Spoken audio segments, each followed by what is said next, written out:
Hey everyone, welcome to this episode of Compassion and Courage Conversations in Healthcare. I'm your host, Marcus Engel, and this is the podcast where I teach compassionate communication, provide perspective, and inspire resilience, often with my beautiful, lovely sidekick, the Hotness. Woohoo. Also known as Dr. Hotness. Dr. Hotness, don't forget. You won't let me forget. You won't let me forget. So hey, I was thinking about something. I was thinking about a recent speaking engagement where I was doing a narrative nursing session. And I often share in my narrative nursing sessions and narrative medicine sessions, workshops, the exercise that I often do with my students at Notre Dame, my pre-meds, and that is to share a story, to write or share a story about a time that you were there for someone or that someone was there for you. And in this session with nurses, I went around the room and asked people to share their writings, and a nurse told a really, really beautiful story about how her neighbor, who's a veteran, who is suffering with quite a few different ailments, didn't have any family to fall back on. And as he started getting sick, she started getting sick, I believe, with cancer. She was the one who helped him get to some of his chemo appointments through surgery. She said she, for a time, went over to his house to help take care of him when he was recovering. And then later, as it got harder, he moved into her home for his last few days before he finally passed away. And I thought this is a really beautiful story of neighborly love. I don't necessarily know if there was somebody in our neighborhood here that was dying of cancer. Would we open up our home to them? I don't know. We'll have to cross that bridge when we come to it.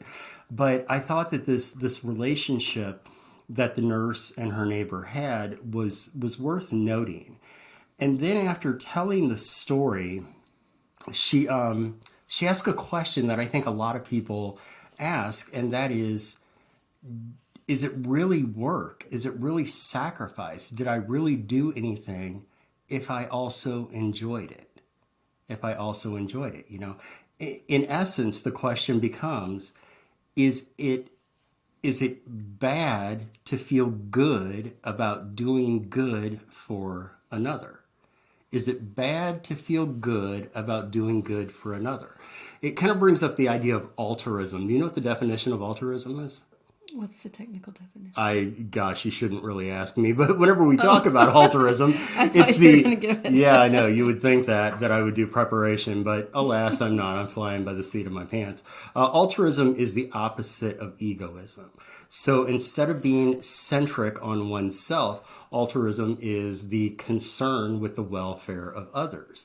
And you and I have had many discussions about altruism over the years, and it's always something I always say, pure altruism doesn't exist, because even when you do good for another, you do feel good inside, and there's nothing wrong with that.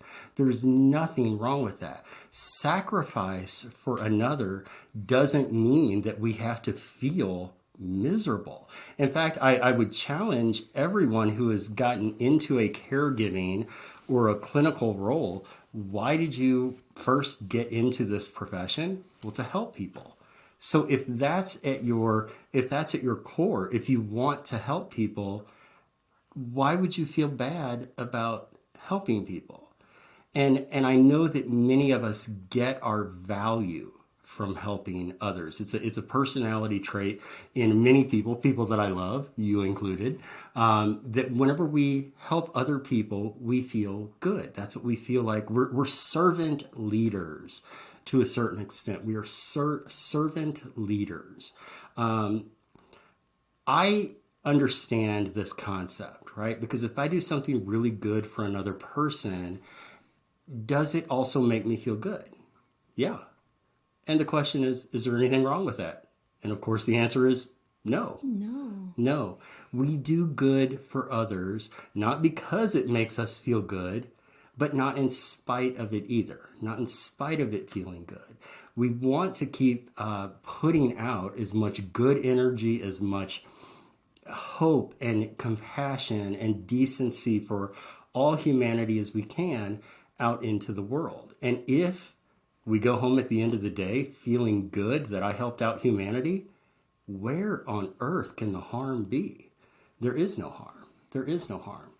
Right. It doesn't discount everything you've done because you get some personal satisfaction because you know you moved mankind forward. And I would think if you really ask people, tell me about times in your life when you have felt really good about something you've done, chances are those are going to be, they're going to start listing off times that they did something for another. In fact, I think that oftentimes if we are not happiest when we are creating, we are definitely happiest when we are serving. If we're not happiest when we're creating, we're happiest when we're serving. I want to live my life in service to others. I don't always. I can get kind of selfish about the way I want things to be or what I want to do with my time. But I have never done something good and kind and decent for another human being and then thought, well, shouldn't have done that. That's not how we work, right? That's not how we work, right? I think whenever we know that we are in good relationship with another human being, helping other human beings, it brings us a little closer to who we are just naturally. I think it's good for our mental health when we're feeling sad or depressed, natural depression. When we're just feeling funky or I don't know what to do. I think the word is blah. Blah. When we're feeling blah, go do something for someone else. Yeah. It helps set things back right when we're just out of equilibrium. Go do something for someone else, right?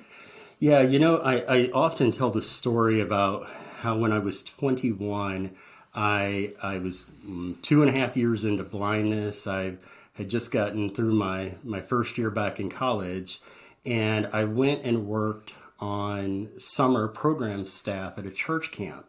It's the church camp where I grew up, and now I was going to be leading little kids in all the canoeing and campfires and playing field games and hikes and swimming and all that. I would be leading all the kids much as I had been led in my younger years. And that summer, even though I was really struggling with being new to blindness and wondering if my existence still benefited anybody besides myself, I worked with kids all that summer. And one of the things it opened up to me and taught me is, look, if you've got hang-ups about yourself, if you've got insecurity issues, if you've got depression and anxiety, if you've got whatever kind of baggage you got going on, go work with kids for a while. Go work with little kids, because little kids don't care why you don't feel like you think you should feel. Kids don't care that you're having issues with how you were brought up or that person who once said something mean to you. Kids want to know that if there is an emergency, there is an adult nearby. There is someone who can protect and watch over kids. And that, it really makes you get out of your own egocentrism and into more of an altruism mind state. I am a big fan of working with kids, and I hope that that if you do ever find yourself struggling with your own value or your own worth in this world, maybe find some type of youth group or activity that you can get involved with and see that kids really just want you to succeed. They want to know that they're safe and protected. And when you're giving them that, you realize that, wow, you do still have something that you are contributing to society, to the world, and to the lives of, what's more innocent than kids? right? What's more innocent than kids? So that's my thought on, is it wrong to feel good about doing good? Right. Yeah, I think it's just called win-win. It is called a win-win. And in fact, it's 2022, so we don't have to have win-win situations. We can have win-win-win-win situations. And those are the ones that I think that we create when we are thinking and when our mindset is most focused on others. We need those. We need those. All right, I want to thank everyone for joining us today for this episode of Compassion and Courage, Conversations in Healthcare. Thank you to Dr. Hotness for being with me. And I want to thank you all for joining us today. This is the podcast where we teach compassionate communication, provide perspective, and inspire resilience. Thank you all for being with us. And as always, thank you for subscribing, rating, reviewing, and really helping us get the word out about the CNC podcast. We'll see you next time.